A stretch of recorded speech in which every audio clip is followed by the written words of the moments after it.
Hey, Eagle fans, I'm Thomas Mott. Welcome to Philadelphia Eagles Now. It is a Monday, and I want to be honest with you guys. Last week, we did a video on Wednesday. I came back from my Europe trip, and it's like, I'm back, guys. Well, I was back for a day, and then I had to leave again because I had a birthday trip with my girlfriend, a surprise little birthday trip. Went to Costa Rica, had a great time, but of course, Chase filled in during the schedule release, did a fantastic job. But I just want to say, I'm officially back for good. A lot of vacations stacked up against each other. I didn't plan that very well, but we are back. We're back for good. All the videos this week are going to be me. All the videos next week are going to be me. Like, we're going to be here, okay? So just drop a like down below for me being back for good. I know that, it's like, where's Thomas? Oh, Chase, I love Chase. Oh, Thomas this, Thomas that. Guys, appreciate Chase. Did a fantastic job. I'm back for good. Don't worry about it. It's going to be a fun week. All right, without further ado, let's go and jump into the latest Eagles news and rumors.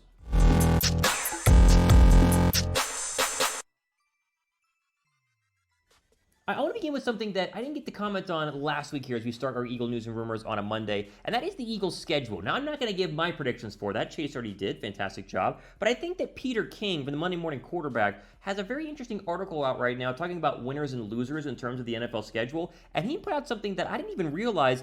Philadelphia is a pretty unfair schedule. Now, I'm not one to complain about, road trips or this team this week or that team that week, but when you actually look at it, the Eagles kind of did get, I'm not going to say screwed, but it's kind of an unfair overall schedule. So here's the whole deal. Most NFL teams play 0 to 1 short week road games a year. So, right, you have a Monday night game on Monday Night Football. The next week, you don't have a road game, you have a home game, right? Or let's say Thursday Night Football, short week, you don't have, another road game. However, Philadelphia has 4 short week road games this season. 4. Right, the normal is 0 to 1. We're talking 4 short week road games. And Peter King wrote how this is not necessarily the norm and a little bit unfair for Philadelphia. Throw it up on the screen. Quote, Philadelphia, as schedule meister Warren Sharp points out, while 21 teams play either 0 or 1 short week road game, the Eagles play 4. Week 3 in Washington coming off a Monday night home game. Week 9 in Houston on Thursday night off a Sunday home game. Week 11 in Indianapolis off a Monday night home game. And Week 16 in Dallas on a Saturday afternoon off a Sunday road game. To be fair, most teams in Week 16 have a short week game because 12 games are slated to be played Thursday, Saturday, that week ends. Quote, so as you go through the Eagles' schedule, he is not wrong. I mean, as he mentioned, there are 4 instances where Philadelphia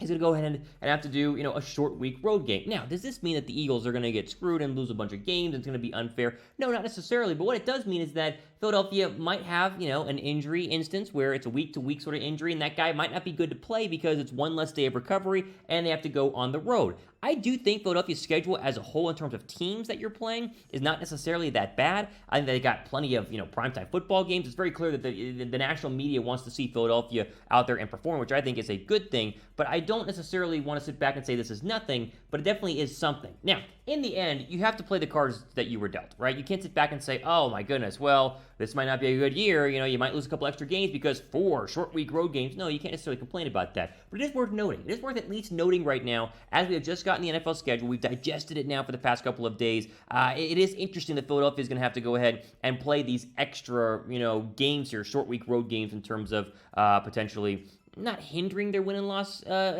predicament overall, but again, if you have a short week injury, right, and you get, someone has an ankle tweak, and the ankle's not necessarily bad, they're on a week-to-week basis, and it's like, oh, short week, got to turn around and play Thursday night on the road, not going to play there, and so this happens every single year to some NFL team. They always get some sort of weird schedule where they kind of get screwed out of things. Not saying Philadelphia is going to lose every game they're going to have going forward, but it is something worth noting, I think, starting here on a Monday. Next guy is this. Were the Eagles given an unfair schedule, right? Type Y down below for yes, type N down below for no. Do you even care about this? Like, again, part of me is like, dang, this kind of stinks. But other part of me is like, guys, right, if we're a good football team, we're going to win football games no matter what. If we're a bad football team, we're going to lose football games. Just how it works, right? So, in the end, I do think it's a little bit unfair, but I'm not going to go freak out or anything and call the Eagles are getting screwed over here, but it is interesting, worth noting to start off today's video. Again, were the Eagles given an unfair schedule? Y for yes, N for no.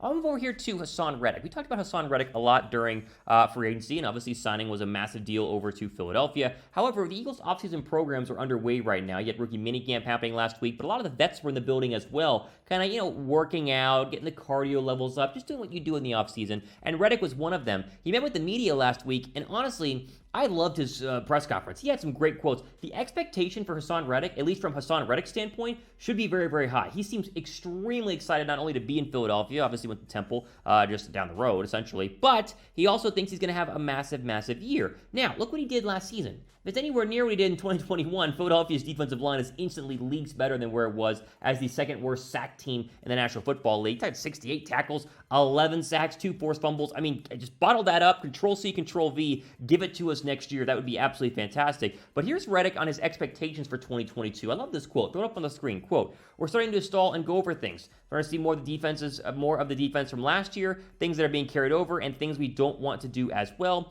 Overall, I'm excited. I feel like I can be a big piece in this defense. It's just about getting on the field and performing. I feel like I'm a weapon of mass destruction when it comes to being on the football field," end quote.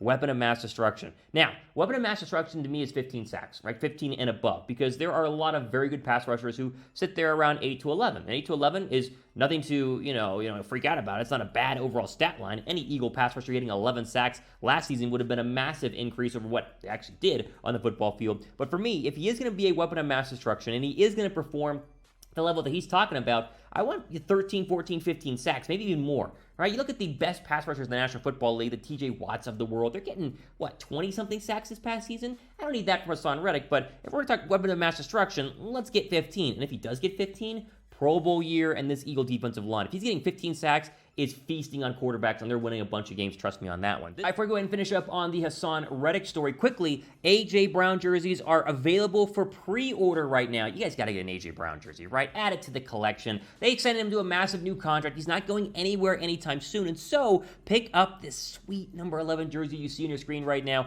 and all the different colors, right? White, black, and green. I got a green DeVonta Smith one for Christmas, and then I bought a black kind of knockoff Dallas Goedert one. I need like a black A.J. Brown one, I think. Chatsports.com/A.J. Brown. Philadelphia going to wear the black jerseys a bunch this offseason, a lot of primetime games in order to go ahead and do so. Rep the Eagles, rep the newest wide receiver, the best receiver Philadelphia has had in a very, very long time. Very confident in saying that. The 1-2 punch of him and DeVonta Smith going to be fantastic. But you need his jersey. Get it on pre-order right now. Chatsports.com/A.J. Brown. Link will be down below me in the description box as well.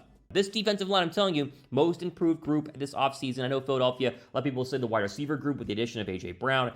Defensive line. I mean, Jordan Davis now being in there, Josh Sweat on his brand new deal, Brandon Graham coming back, Fletcher Cox in his final year. Kind of a prove-it year for Cox, too, because he wants a new contract with some other football team, whether it's us or elsewhere in 2023. But this D-line is going to eat, and I'm pumped to see what they're able to do, led hopefully by Haason Reddick, and of course, Brandon Graham returning from the lower body injury. Okay, we are so close to 30K subs, less than 100. Seriously, less than 100 to 30K subs. Actually, that's not true. We are less than 900 to 32K subs. Let me get my math right here. 29,072 is the current sub count. We've been trying to get to 30K subs for the past couple of weeks here. If you guys appreciate the channel, you like the channel, go down below and subscribe. We would greatly appreciate your guys' help. Quickly here, I didn't get to mention this last week, but it was on my radar. I wanted to share with you guys on a Monday. Cam Jurgens, right? Do we call him a controversial pick in round 2? I don't know if it's controversial. It makes sense, right? The future replacement, Jason Kelce. Kelce's hand-picked guy. Apparently he loves him. But I was a little bit hesitant. However, Cam Jurgens, he's been fantastic in rookie minicamps. Everything I have heard is that he has been absolutely incredible. And SI.com echoes that with this quote here. Throw it up on the screen. Quote, "You don't often hear about linemen coming out of these camps, but Eagles second-round pick ex-Nebraska center Cam Jurgens showed his athleticism and how well he moves in space over the weekend in Philly. Of course, linemen get judged when the pads go on, but the Eagles seem pretty excited about Jurgens, who gives them another nice young pair with a 2021 rookie Landon Dickerson on the interior of the line. Both guys have center guard flexibility and loom as important in Howie Roseman exterior on his continued effort to get younger up front," end quote. This is good news, right? Now, we expected Cam Jurgens to be good, but the fact he's already turning heads at Eagles minicamp is fantastic. Now, my one big quirk with Cam Jurgens being drafted in round 2 by Philadelphia is, when's he going to play? Right, that's my one big thing with him is not can he play, or can he play guard, can he play center? He can do everything. He's fantastic. He's really, really good. But with Dickerson coming along and Philadelphia having some really good depth at the right guard spot, are you going to play Jurgens at right guard? Are you going to let him sit and wait for Kelce to go ahead and retire, kind of redshirt him this year, insert him if someone were to get injured? You're going to remember Isaac Seumalo comes back, right? We forget that Isaac Seumalo, one of the best quiet left guards in the National Football League, comes back from injury. So you'd say Seumalo stays at left guard, Dickerson goes to right guard because he has to play. He's fantastic. Kelce at center, and then obviously the 2 tackles on the right and left side. Again, depth is never a bad thing. Depth is a good thing for the Philadelphia Eagles, but I do kind of wonder, is he going to play right away? Are they going to force him onto the football field? Is injuries going to be his best shot at getting into the starting lineup? I don't know, but at least he is performing to a second-round draft picks level, at least so far here during rookie minicamps, according to SI.com. ask you guys this. Over under 5 games started for Jurgens in 2022. Right, because right now, it's 0, because he's probably not going to start if Malo obviously wins the left guard job, and obviously Dickerson is going to be better than Jurgens year 1. At least that's the expectation there. Let me know what you guys think. Over, under. Over 5 games started for Jurgens in 2022 or under? Let me know down below. All right, ultimate day on our Philadelphia Eagles news and review video. Again, I'm back.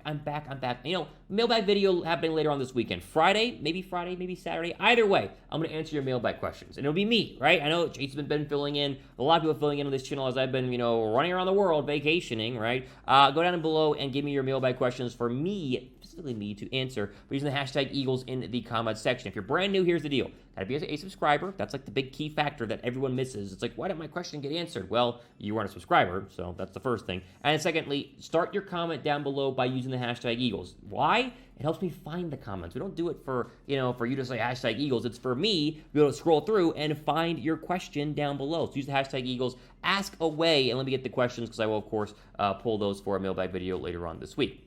All right, ultimate day on our Philadelphia Eagles news and review video. I'm Thomas Mott, back and ready to rock. Signing off for the rest of your day.